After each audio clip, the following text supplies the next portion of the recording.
오늘 두 번째 주제로 준비한 분은요. 지역구에서 숨어 다니는 신세? 이렇게 정해봤는데요. 과연 누구 이야기를 하는 것일까요? 여러분 짐작 가세요? 저랑 진짜 친한 분인데요. 김상욱 의원에 대한 이야기입니다. 네. 탄핵 정국에서 이분만큼 유명해진 분이 있을까요? 김상욱 의원입니다. 국민의힘의 소신파 의원으로 거듭나고 있는 김상욱 의원이죠. 저랑도 친한 형님입니다. 예, 저랑도 어려운 일이 있을 때 상의하기도 하고요. 그리고 또 김상욱 의원이 저한테 또 술 한잔 살 때도 있고요. 저도 이제 술 한잔 산다고 할 때도 있고요. 국민의힘 단톡방에서 그렇게 김상욱 의원을 못 잡아먹어서 안달이라고 하더니만은 이번엔 울산 지역구에서도 김상욱 의원이 굉장히 고생을 하고 있다는 소식입니다. 예, 울산 지역구에서 마스크를 끼고 변장을 해야지만 돌아다닐 수 있는 상태다라는 건데요. 심지어 목욕탕에 가면은 아니 광주에 있는 목욕탕에 가지 왜 울산으로 왔냐라는 말까지 듣는다는데 이게 흔히 이제 보수정당에 있는 배신자 낙인 같은 걸 찍은 건데 정말 보기 안 좋습니다. 예, 김상욱 의원이 지금 굉장히 소신 있는 행보를 했다고 젊은 사람들이나 이렇게 대중에게 지지를 받는 부분이 있는데 국민의힘의 강성 지지자들 같은 경우에는 김상욱 의원 때문에 탄핵이 발생했고 그래서 윤석열 대통령이 고생하고 있다라는 생각을 하는 것 같아요. 그런데 제가 여기서 다시 한번 제대로 말씀드리자면요. 윤석열 대통령은 분명히 자기 발등을 자기가 찍은 겁니다. 그리고 자기 발등을 자기가 찍고 길길이 날뛰면서 보수 진영 전체를 지금 구렁텅이로 몰아넣고 있는 겁니다. 김상욱 의원의 행보에 아쉬움이 있다면은 그건 바로 윤석열 대통령이 촉발한 계엄 사태에서 어쩔 수 없는 상황이 발생하는 것이겠지요. 사실 김상욱 의원이요 굉장히 성격이 모난하기보다는 유연한 분입니다. 그래서 예전에 국민의힘 연찬회를 갔을 때 그때 윤석열 대통령이 마이크 잡고 이렇게 얘기하고 이럴 때 옆에서 박수 치는 사진도 있고요. 김상욱 의원이 윤석열 대통령을 처음부터 싫어하고 그랬던 것도 아닙니다. 그런데 지금 좀 안타까운 상황입니다. 김상욱 의원이 지금 초선이거든요. 그러니까 울산 지역에 이분 그리고 경상북도 의성 출신입니다.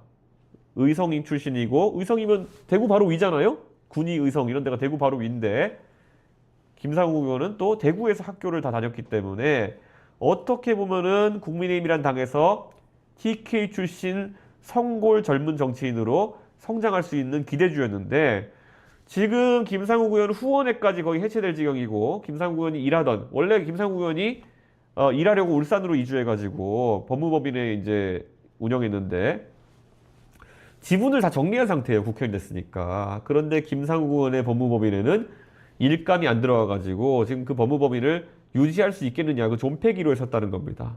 근데 이거는 너무 가혹한 거 아닌가라는 생각이 듭니다.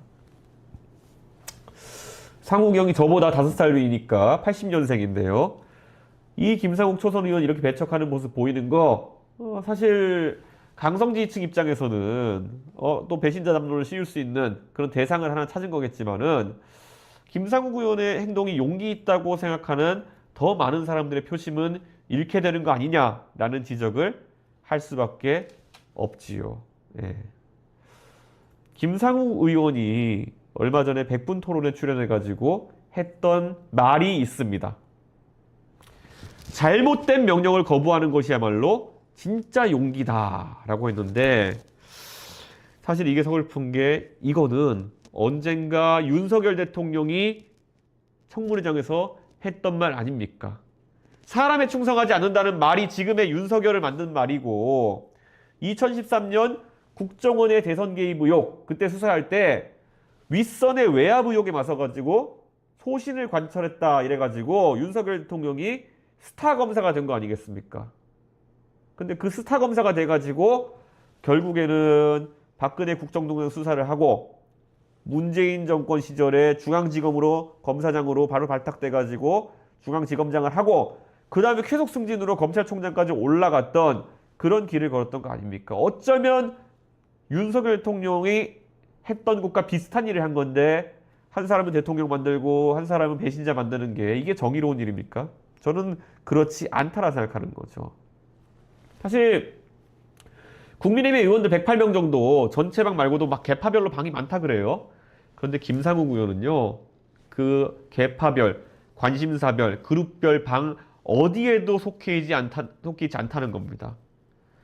만약 국민의힘에서 후보를 냈을 때 탄핵 찬성, 탄핵 반대 뭐 이런 것까지 해가지고 거의 지금 세 갈래로 당이 쪼개진 상황이라면은 이게 선거운동을 하는데 어려움이 좀 있을 것 같아요. 예.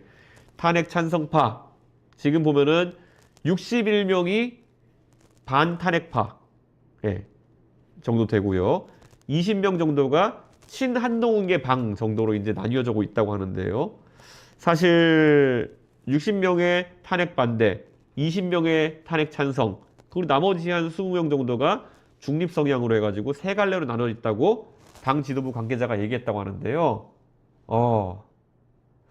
글쎄요. 저는 저런 분열 양상 속에서 대선 후보가 만약에 탄핵 찬성파가 된다. 그러면은 굉장히 당내 원심력이 가동되면서 윤석열 대통령을 중심으로 한 인사들이 뭐 자유통일당으로 가버리고 이러는 거 아니냐. 이런 의심도 할 수 있습니다. 실제로 지난 총선 때요. 이런 얘기가 돌았어요. 지난 총선 때 한동훈 대표와 윤석열 대통령 간에 공천을 둘러싼 갈등이 생기니까 윤석열 대통령 측 인사들이 혹시 전광훈 목사가 이끄는 자유통일당으로 넘어가가지고 총선을 나눠서 치르는 거 아니냐. 그들의 속셈이라고 하는 것은 어차피 그렇게 넘어가면은 자유통일당을 중심으로 해가지고 영남 의석과 비례대표 의석을 먹어가지고 국민의힘보다 더 큰 당이 될 수 있다. 그럼 어차피 헤게모니 경쟁에서 이기는 거 아니냐. 이런 기획을 했다는 썰이 한창 돌았었고 하필이면 지금 윤석열 대통령 탄핵 심판 대리인단에 들어가 있는 석동현 변호사가 자유통일당에 가서 출마한다. 이런 얘기가 돌았었고 실제 그런 움직임을 보였죠. 그러다 보니까 이번에도 만약에 윤석열 대통령이 탄핵되고 나면은 지금 뭐 윤석열 대통령을 지우고 간다라는 게 뭐 말은 쉽지만은 윤석열 대통령 그래? 니네가 나를 버려? 그럼 나는 저기 가가지고 자유통일당에 가가지고 전광훈 목사랑 우리 뭐 태극기 부대랑 그런 사람들이랑 같이 해가지고 정치하면 돼. 이렇게 생각할 수도 있다는 겁니다. 이건 어디까지나 가능성에 대한 얘기지만은 그래서 국민의힘에서 윤석열 대통령을 완전하게 끊어내는 것이 쉽지 않을 것이다. 만약 탄핵이 인용이 된다 하더라도요. 그래서 그게 아마 좀 고민의 지점이 아닐까 그런 생각을 합니다. 예.